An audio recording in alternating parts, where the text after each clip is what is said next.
inapendeza na leta raha siku zote, mimi hukuambia, na inapoleta raha lazima tuweze kuimumunya sote kwa pamoja. Karibu tena ndani ya Maika Viwanjani. Tuhakikisha kwamba naweza kujuzana yale ambayo yamejiri juma hili. Kumbuke ni juma ambalo limekuwa na mambo mengi sana. Ligi kuu ya kule Uingereza ilikuwa inaendelea katika kila hatua na katika kila awamu, na matokeo tunayo, tutakuwa naweza kujuzana. Vile vile hapa nchini Kenya, ligi ya hapa itakuwa inaweza kurejea weekend hii kwa mechi tofauti ambazo zitakuwa zinachezwa. Tutakuwa vile vile tunaweza kujuzana. Mimi ni mtoto wa mama, kijana wa Nyore, kijana ya Luanda, John Anthony Orao. Tutaanza na ligi kuu hapa nchini Kenya ambayo itakuwa inaingia katika mzunguko wa 20, kuambia kwamba round of 20 kuanzia hii leo, siku hii ya Ijumaa. Bidco United wakiwa nyumbani watakuwa wanapiga dhidi ya Kakamega Homeboys katika uwanja wa Kasarani Annex, lakini sijui kama uwanja huu utakuwa unatumika, maana kuna baadhi za uwanja ambao zimeweza kufungwa kwa minajili ya kuweza kujiandaa kwa ile michuano ya AFCON iweze kufanyiwa ukarabati. Kwa hivyo mwisho wa siku acha tuone itakuwaje, maana Bidco United leo hii wakiwa nyumbani watakuwa wanapiga dhidi ya Kakamega Homeboys. Kakamega Homeboys kutokea katika kaunti ya Kakamega, klabu ambayo inamilikiwa na yule atakwambia kwamba Toto jina lake la utani. Halafu hapo kesho kutakuwa na Bandari dhidi ya FC Leopard. Kumbuka mechi ya FC Leopard dhidi ya Bandari iliweza kuahirishwa, ilikuwa ipigwe weekend ile iliyopita lakini ikaweza kuahirishwa. Kwa hivyo itakuwa inapigwa hapo kesho siku ya Valentine's Day, Bandari kule katika uwanja wa Mbaraki Sports Club kuanzia saa 8 mchana. FC Leopard atakuwa anahitaji alama 3 kurejea nazo nyumbani, maana amesafiri kutoka huko hadi kule. Mwisho wa siku atakuwa anahitaji alama 3 aweze kurejea nazo nyumbani ili waweze kuipatia Gor Mahia upinzani. Mathare United wakiwa nyumbani watapiga dhidi ya Tusker katika uwanja wa Police Sacco Grounds kuanzia saa 10 jioni. Tusker dhidi ya Mathare United. Posta Rangers dhidi ya Shabana. Kumbuka Shabana mechi yao ya hapo awali waliweza kumpiga mtu, alimpiga Bandari bao 1-0. Bandari alisafiri kutoka kule Mombasa, alipofika kule Gusii wanakuambia kwamba Gusii hapatoki mtu. Pale hapatoki mtu. Hapatoki mtu Gusii. Kwa hivyo acha tuone kama Shabana watakuwa wanaendeleza msuru wao mzuri wa matokeo ama msuru wao mzuri wa kumpiga mtu atakapokuwa atapatana na Posta Rangers. Siku ya Jumapili Sofapaka akiwa nyumbani atakuwa anamenyana dhidi ya Murang'a Seals katika uwanja wa Kasarani Annex. Halafu APS Bomet dhidi ya Gor Mahia siku hiyo ya Jumapili. Kumbuka APS Bomet kidogo viwango vyake vya soka kidogo mechi 2-3 zilizopita ameweza kuimarika kwa uduchu tu, na watakuwa wanapata dhidi ya Gor Mahia. Kwa hivyo acha tuone kama atakuwa anatoka na alama kule maeneo ya Green Stadium, manake APS Bomet atakuwa anapiga nyumbani dhidi ya Gor Mahia, na Gor Mahia ndio anaongoza ligi ile kwa alama 40. Alafu nafasi ya pili ni KCB atakuwa anapiga dhidi kumradi. Mechi nyingine KCB atakuwa anapiga dhidi ya Kariobangi Sharks katika uwanja wa Kasarani Stadium. Alafu Ulinzi Stars watafunga udia siku hiyo ya Jumapili dhidi ya Kenya Police. Ndio namna ambavyo mambo yatakuwa katika ligi ya hapa nchini Kenya hapo kesho ama kuanzia hii leo. Tukitazama jedwali, Gor Mahia anaongoza kwa alama 40 nilivyokujuza, amepiga mechi 19, amepoteza mechi 3, katoka sare mechi 4, alafu ile vile kashinda mechi 12. FC Leopard anashikilia nafasi ya pili kwa alama 36, nafasi ya 3 ni Shabana ambaye anashikilia nafasi ya 3 kwa alama 31. Murang'a Seals ni wa 4 kwa alama 30, alafu Kenya Police wanafunga 5 bora kwa alama 29. Kariobangi Sharks, Bidco United, Sofapaka nafasi ya 16, 17, 18 mtawalia. Wote wako ile hatari ya kushushwa daraja. Na nilikuuliza hivi majuzi ya kwamba je, unadhani Sofapaka watakuwa wanaweza kuondokea kwenda kuweza kuipiga kule chini katika ligi ya NSL? Manake mwisho wa siku wanaburura mkia. Sofapaka hivi sasa wanaburura mkia. Kwambia kwamba atakwambia Mapaka FC ashakuwa mzima tusi. Sofapaka tumemwona siku nyingi sana akiweza kuleta ushindani katika ligi ya hapa nchini Kenya. Lakini mwisho wa siku atapokuwa na teremka kule chini, does that bring sense for Sofapaka? Timu kama Sofapaka, Kariobangi Sharks hao tutaelewa, kina Bidco hao tutaelewa, lakini Sofapaka timu ambayo tumeiona tangia enzi za babu zetu. Anyway, ni sawa. Alafu tukirudi nyuma kidogo katika ligi hapa NSL, vile vile itakuwa inaingia katika mzunguko wake wa 20 weekend hii, na mechi nyingi sasa zitakuwa zinapigwa. Naivas hapo siku ya kesho atakuwa anapiga dhidi ya Equity, alafu FC Talanta atacheza dhidi ya Viga United. Kibera Black Stars watapiga dhidi ya Soy United. Siku ya Jumapili Nzoia Sugar akiwa nyumbani watakaribisha Gucha Stars, alafu Fortune Sacco watakuwa anapiga dhidi ya Mofa ile Michael Olunga Foundation. 3KF watapiga dhidi ya Luanda Villa. Mwatatu United watapiga dhidi ya Darajani Gogo, alafu Mombasa United wakiwa nyumbani watapiga dhidi ya Kisumu All Stars. Migori Youth ambao ndio wanaongoza ligi ile watakuwa wanapiga dhidi ya Nairobi City Stars. Hiyo ni siku ya Jumapili. Ndio namna ambavyo mambo yalivyo katika ligi za hapa nchini Kenya. Vile vile ikumbukwe Harambee Starlets tayari kitaja kile kikosi ambacho kitakuwa kinaweza kushiriki katika ile mashindano ya AFCON 2026 kuanzia mwezi ujao. Kocha Odemba akamwambia kwamba Madam Odemba linafanya kazi nzuri sana kuhakikisha kwamba Harambee Starlets iko katika viwango vizuri vya kupata ama vya kuleta ushindani wakati ambapo itakuwa inajumuika katika mashindano ya AFCON 2026 kuanzia mwezi ujao. Na tukivuka katika rubaza za kimataifa, juma hili lilivyokujuza, kumekuwa na mechi nyingi sana ambazo zilikuwa zinachezwa kuanzia siku hapo ya Alhamisi, kumradi siku ya Alhamisi, siku ya Tuesday. Jumanne tukamwambia kwamba Waswahili Tuesday. Kulikuwa na mechi nyingi sana ambazo zilikuwa zinachezwa. Na mechi ya kwanza kabisa, mechi ambayo wengi walitazamia kwa wengi, mechi ambayo wengi waliangazia wakisema kwamba nataka tuone nani ambaye atakuwa anafanya kweli. Manchester United. Manchester United ilipiga dhidi ya ule mwana West Ham.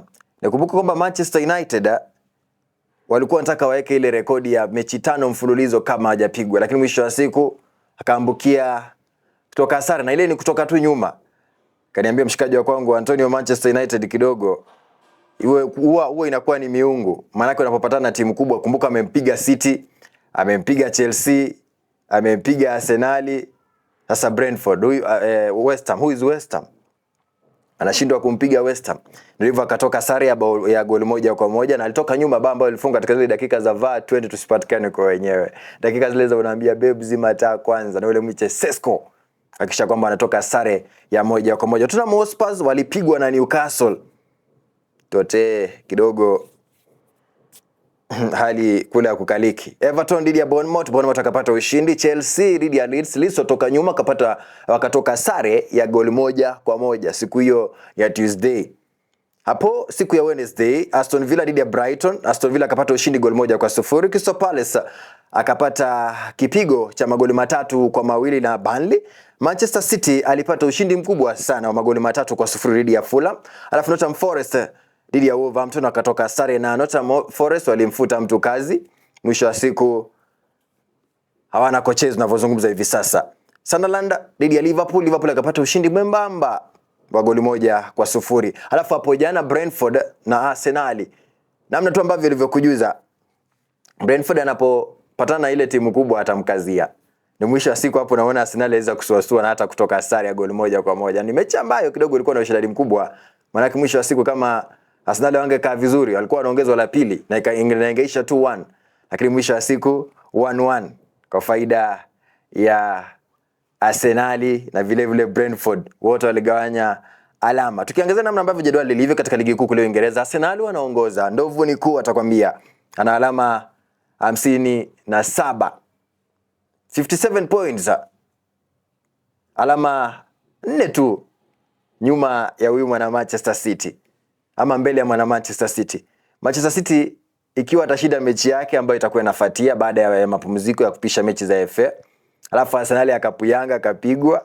Mwisho wa siku mimi naona hii imeenda. Mimi kwa upande wangu ungeniambia kidogo nilivyotazama ligi ile kidogo Man City atabeba hii kitu. Mimi tu Man City atabeba hii kitu. Sijui wewe kwa mtazamo wako ni upi? Do you think that Manchester City huenda akachukua hii kitu? Maana City anapocheza, City anacheza kama bingwa. Kama mlikukupiga atakupiga. Akiamua kukutandika atakutandika. Tazama ambavyo alivyopiga mtu hapo jana. Magoli manga hivyo majuzi. Goli 3-0. 3-0. That's how hivyo ndio namna ambavyo champion anacheza. Unacheza kichampioni. Basi ni wa pili alama 53, alafu Aston Villa ni wa 3 kwa alama 50. Manchester United ashikilia nafasi ya 4 kwa alama 45. Manchester United nafasi ya 4 kwa alama 45. United ndio wao wamekuja. Na ikiwa Aston Villa pia watakuwa wanalegeza, mwisho wa siku namuona United akifika pale juu. Kwa mtazamo wangu tu. Alafu Chelsea ashikilia nafasi ya 5 kwa alama 44, alama 1 tu nyuma ya huyu mwana Manchester United. West Ham, Burnley, Wolves nafasi ya 18, 19 na nafasi ya 20, wote katika ile hatari ya kushushwa daraja. Talk to me, nani ambaye atakuwa anafanya vizuri katika ligi hiyo ya EPL? Je, unatazamia Arsenal wataongeza makali zaidi, ama Manchester City atakuwa anakuja na kumpiku, ama vile vile hata Manchester United ana uwezo atakuwa anakuja kumpiku ule mwana Arsenal na kuweza kutawala ligi ya kule Uingereza EPL. Kwenye comment section itakuwa inafana na itakuwa inapendeza siku zote, mimi ukuambia. Weekend hii hakutakuwa na mechi ya kule EPL, manake itakuwa imeenda katika mapumziko na kupisha zile mechi za FA, na mechi hizo zitakuwa zinaanza leo hii siku ya Ijumaa. Chelsea wakiwa nyumbani, wakiwa ugenini watapiga dhidi ya Hull City kuanzia saa 4 usiku na dakika 45. Alafu Wrexham watapiga dhidi ya Ipswich kuanzia saa 4 dakika 45. Burton watapiga dhidi ya West Ham United kesho saa 9 mchana. Alafu Burnley dhidi ya Mansfield watapiga hapo kesho kuanzia saa 10 alasiri. Southampton dhidi ya Leicester kesho saa 12 siku ya Jumamosi. Alafu Manchester City dhidi ya Salford wanacheza hapo kesho. Mechi ambayo tutakutangazia leo hii ni mechi kati ya Chelsea dhidi ya Hull City kuanzia majira ya saa 4 usiku. Kwa hivyo usikose kujumuika na Maika Viwanjani, tutakuwa tunakupatia kila tukio. Vile vile hapo kesho Norwich watapiga dhidi ya West Brom. Alafu Potter atapiga dhidi ya Bristol City, Aston Villa dhidi ya Newcastle. Kumbuka hizi ni timu ambazo zinashiriki kule katika ligi kuu ya EPL. Aston Villa dhidi ya Newcastle hapo kesho saa 2 usiku. Liverpool dhidi ya Brighton kesho saa 5 usiku. Ni michuano ya FA. Alafu siku ya Jumapili Leeds atakuwa anapiga dhidi ya Birmingham.